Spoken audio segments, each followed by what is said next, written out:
Salam salam, what is up mga kagwapo. Yaton man sa kuna magagayan tanong kaman tanong naman guys. Kagi na guys, kaya nagagutom sila was na kailangan na magka-charge sa kain. Bayan nga in order ko guys, torta silog. Torta silog ang in-order ko guys. Tapos yung kasama ko in-order bangus. Kumakain na po kami guys. Halina't kayo, kumain na tayo guys. Sarap na sarap ako dyan kasi nagugutom ako guys. Ayan, i-fast forward na lang natin guys para mabilis yung pagkaubos natin ng pagkain. Diba? O yan ang kasama ko guys.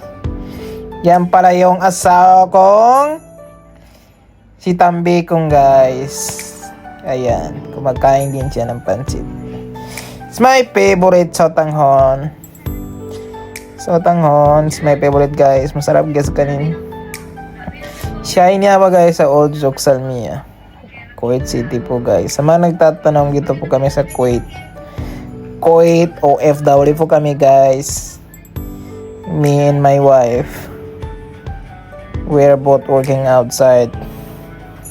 Yan po yung asawa ko guys. Yan, kung sarap na sarap siya kinakain nyo, kain siya. Tingnan nyo. Oo, di ba? Malusog na malusog. Oo, yan ako, di ba? Tapos ako lang yung payat na payat. Okay, bilis ko kumain dyan guys. Oh. Tingnan mo. Oo. Kailangan mabilis kumain guys. Pa hindi ka masyadong tumaba, dapat mabilis kumain.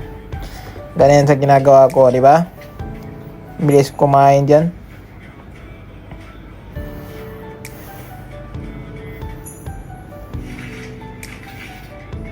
$4 lang pala inaubos namin dyan guys. Mura lang yan. Tag 1 lang yan bawat order. Kung gusto niyo kumain ng ganun guys, dito lang yan sa Old Zouk, malapit lang. Mamurahin lang. Dami nilang choices. Tapos Pilipinong food po ang mga pagkain dyan sa Old Zouk. Tambayan ng mga Pilipino sa Old Zouk po yan. Tawag po sa Old Zouk,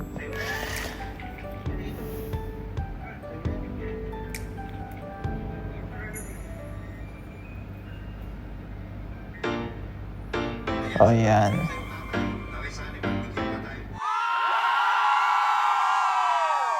Pauwi na pala kami dito guys. Ayun, yan ang binang Old Zouk.